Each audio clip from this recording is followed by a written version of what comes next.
Okay. This is picking up with part 4 of chapter 21. I told you in the beginning, it was very long. This is from the book, of course, that God dictated to me, as he dictated the Torah to Moses. Now, this is 52, and many people don't realize that 52 is the start of 53 in the last 3 verses. And they're in quotes, though very few seem to know about it. It's a complete demarcation from what 52 is about. And it's about the return of the exiles. All of them. All 13 tribes. It's the remnant. It's God's prophecy fulfilled of the return of the remnant. And reaching Jerusalem, Ezra tells us the Israelites settled in their towns. The northern kingdom was inhabited by Gentiles from when the northern kingdom became exiles, were deported, and then Gentiles imported. So the exiles from the northern kingdom had to make new lands in Judah. I don't know, the Bible doesn't exactly tell us how it was determined who got what tracts or however they did it. But the Israelites does not mean 2 of the tribes. If you say Israelites, you're talking about all 12 tribes and the Levites, the 13th tribe, that was not allotted a piece of land in the promised land. So I have commentary in the book on verses 1 through 12. And there's some very good information. And again, you can find this book at keithmccarty.wordpress.com. The first writing you come to, they're all from God, by the way, the entirety. Is something like Day of the Lord versus Messianic Era, or vice versa. And then the next one is the book itself, Isaiah 53 and the Day of the Lord. And the life of God's righteous servants in there too. So we're going to pick up on 52, 13, 14, and 15. Beginning part 4. That's going to take care of 52. And then we'll go ahead and launch into 53. It's long too. There's a lot of commentary. Because it's not only Rashi, it's me. You know, God's righteous servant, Moshiach, prophet like Moses, Elijah, a man in divine beings, is the important part of that, because each of those righteous servants that are now here and see a time is coming, they've arrived, all described in my description of 53.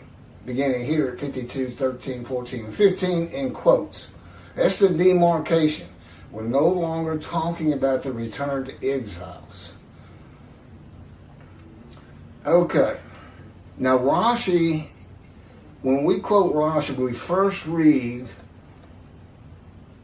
his Bible version of the verse. And then mine is from the JPS. I repeat it also. And then we have our commentary.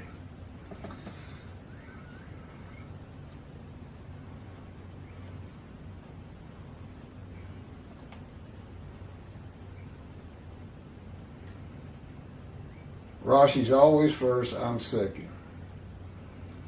Okay, here's Rashi's 13.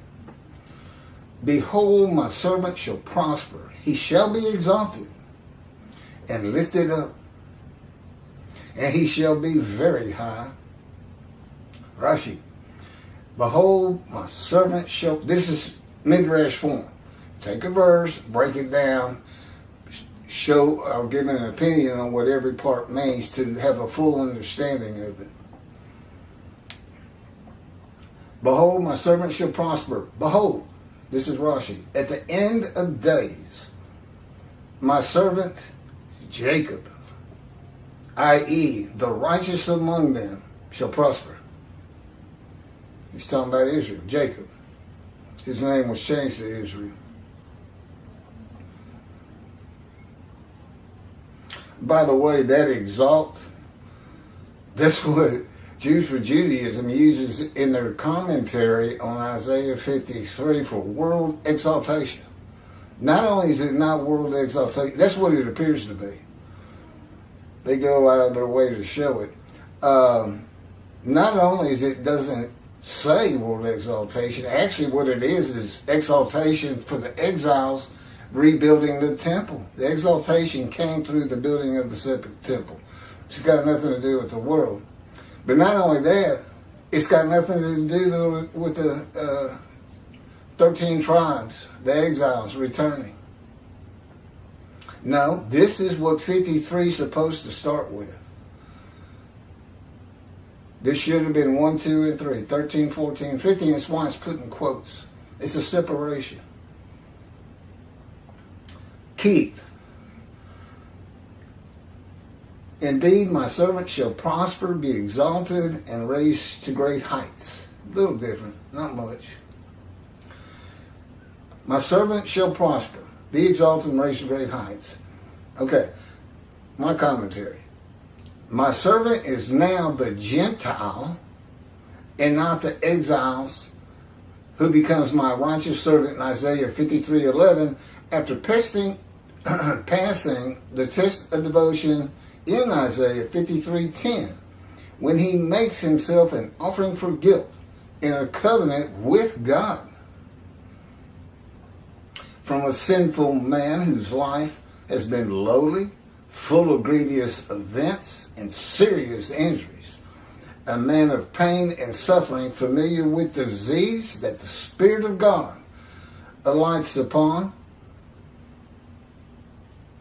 to the crown of God's righteous servant who rises to great heights.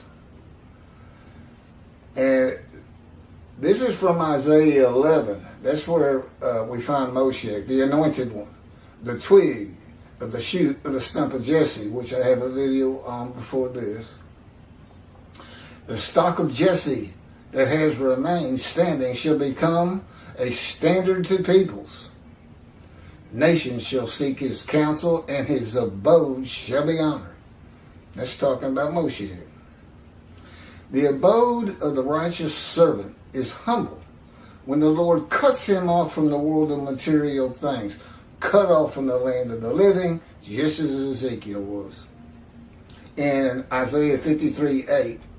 And in the end, the abode of the servant, the righteous servant, is one to be honored in Isaiah 11, verse 10. From a poor man to a rich man, with the many as his portion, and the multitude as his spoil. That would be those who come to believe in me and become righteous, go back to synagogue, stop practicing Hebrew, becoming as learned as you can in all things Jewish. I mean, from cooking food, food itself, Yiddish, Talmud, Hebrew Bible, because that's going to be the information of your mind that God provides in heaven. It's a Jewish heaven for the Jewish people. And that will have people writing the Torah upon their own hearts. They're going to start studying again. They're going to get serious about being observant. You know, this is going to help the synagogues. The fact that God doesn't recognize their rabbis shouldn't bother your people one bit, because you have an option, rabbis. You don't want to be dismissed before the eyes of God, and you do want to enter the scroll of remembrance in this, the day of the Lord, and see the Jewish heaven. Now, the scroll of remembrance is for a special heaven, for the day of the people, the day of the Lord, who heed him, honor him, and listen to his prophet, which is rarely the case according to him. He told Ezekiel, they're not going to listen to you. They don't listen to me.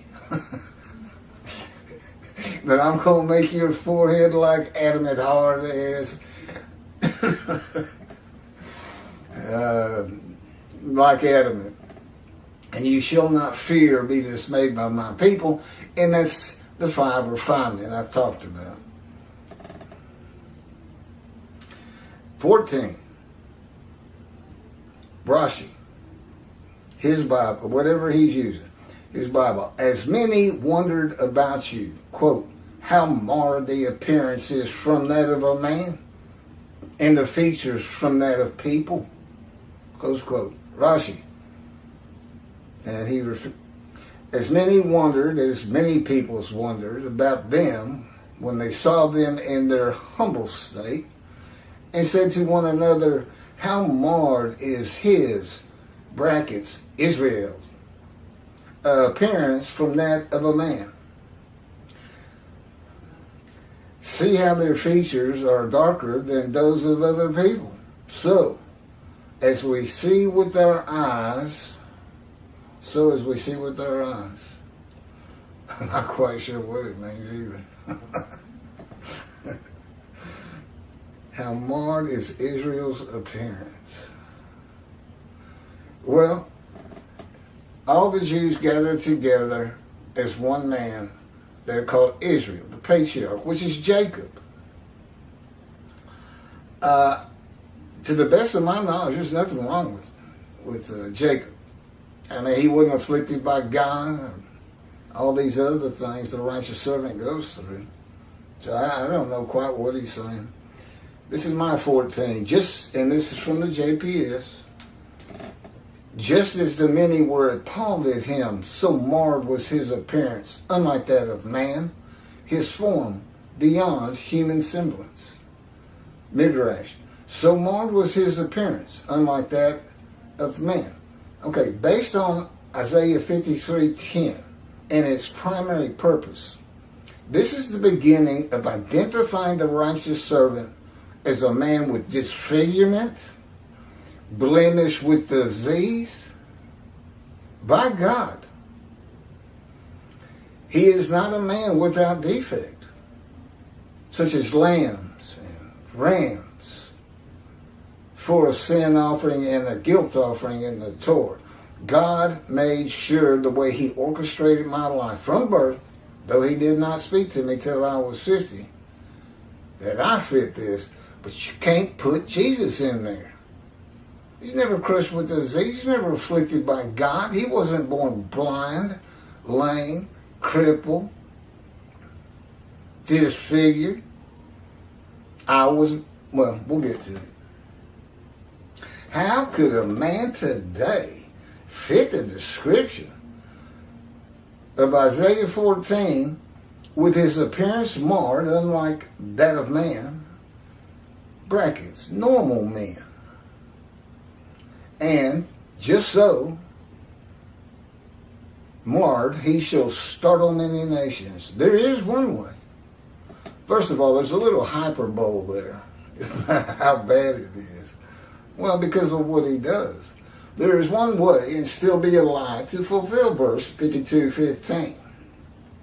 By way of example, to describe such a man who comes when the land blooms again and Jerusalem has been rebuilt, which began about 70 years ago, 1948.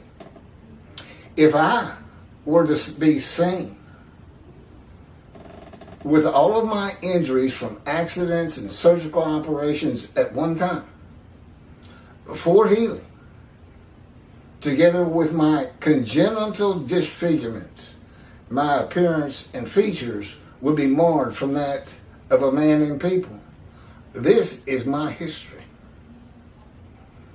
Again, God, these are all God's words. Write this down. And of course, I was familiar with the material. It took me a long time to do Isaiah 53 in the day of the Lord. I had to learn the New Testament and the Hebrew Bible. But I knew about my life, so it only took a couple of weeks to throw this together. It's an easy read. It's really just pointing out how I fit 53. That's what it's for. I was born prematurely in the 7th month, without the muscles of my right breast, nothing here, and with a disfigured right shoulder, much shorter, an arm which is thinner and weaker than my left arm, a withered arm. I would have a 4-inch wound from surgery to remove tissue above the missing right breast when I was 2 years old. I was small, and my parents were told I would not live to see the next day.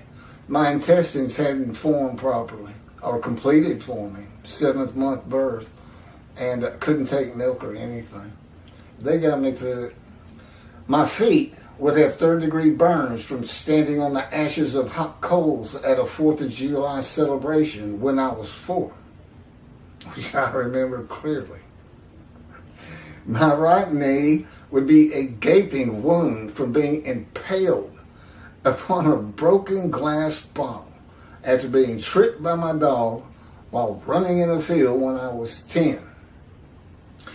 It was stuck in the ground, nose down, where you drink from. That was stuck in the ground. It was sticking straight up, and the bottom had been broken off of it. That's what my knee came down on. I remember that well, too. I remember them all.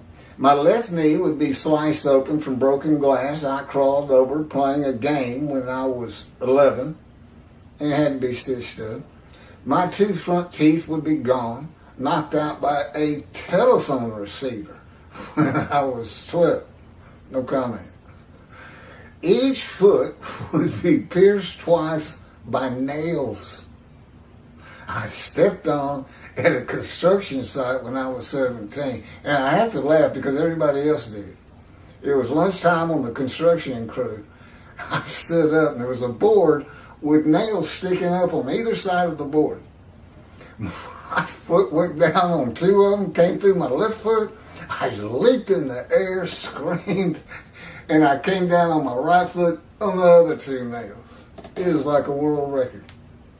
4 nails in one moment. My knee would be sliced open from glass. I crawled over playing a game when I was 11. Oh, I just read that. My torso would be open from the top of my rib cage. I mean, I got a big scar down to my pelvic bone.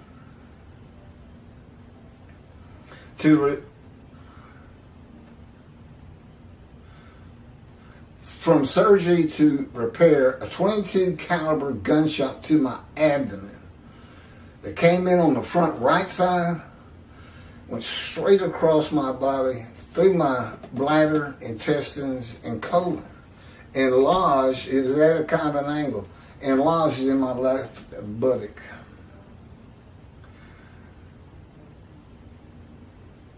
When I was 18. My upper jaw, the teeth, gums, and bone would be severed from my skull from orthopedic surgery with my face swollen to twice its normal size when I was 38. It's because of the headaches I was having. I thought it was jaw-related, temporal mandibular joint dysfunction. It turns out, and I've learned, he proved it to me. God started and kept those headaches going from the age of about 25 to 43. Every day.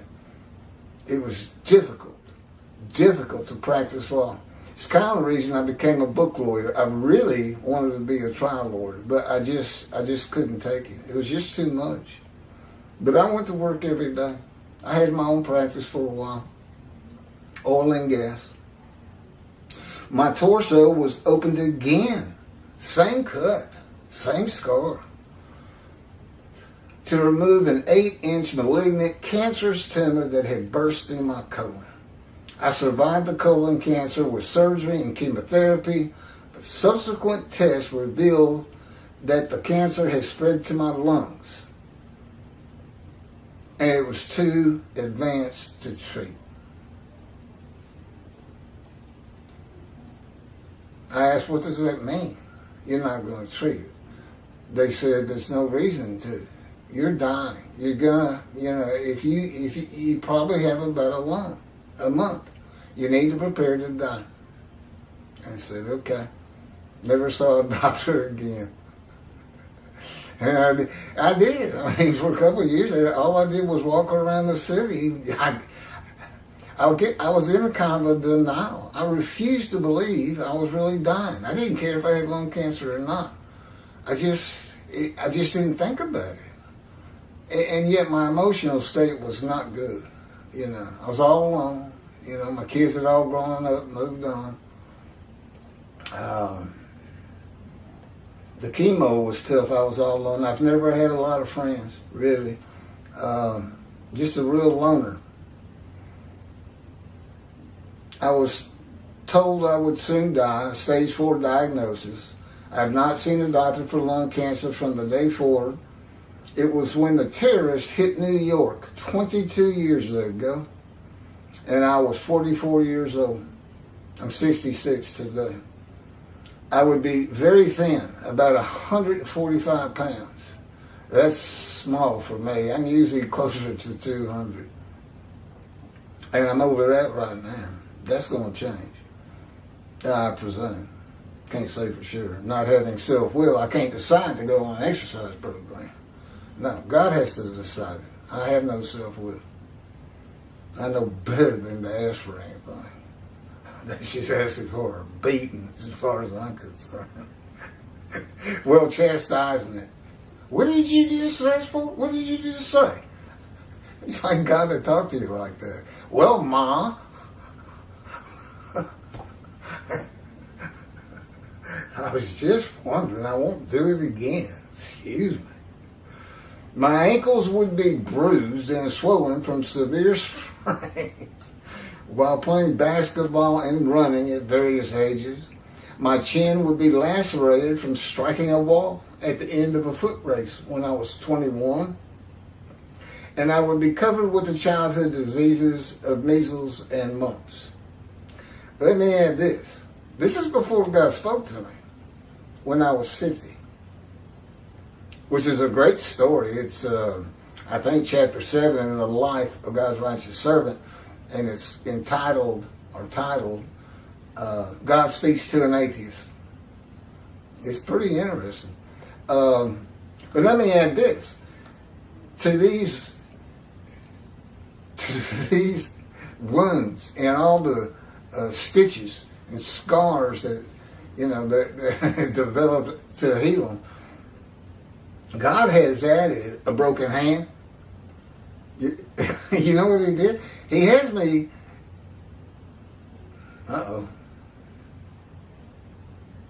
walking on stones in a ravine by a creek. And I mean, we're going fast. And I can't grab the little trees for balance or anything. And we did this for several days, this and that. You want me to turn it off and start again? Oh, I think I won't. Anyway, I had gotten to the end of it, and I was trying to get my breath. He was working me out. We also swam a lot early on. He's totally gotten away from the exercise thing since COVID. But we used to be a member at the gym. But all of a sudden, my hand just raised up. Right over a big stone. I mean, I'm talking about big stones that you can actually step on. Some of them wiggling up, some of them are slimy. And I could feel him stick my feet to that slime. So, y'all have got everything on autofocus. I can't tell you. I just need better equipment. I can't afford it right now. I got this equipment, including this TV backdrop, with the initial COVID payment, I think. Yeah, broke my hand. And my hand just came down and went bang! And broke this bone, which I had broken before.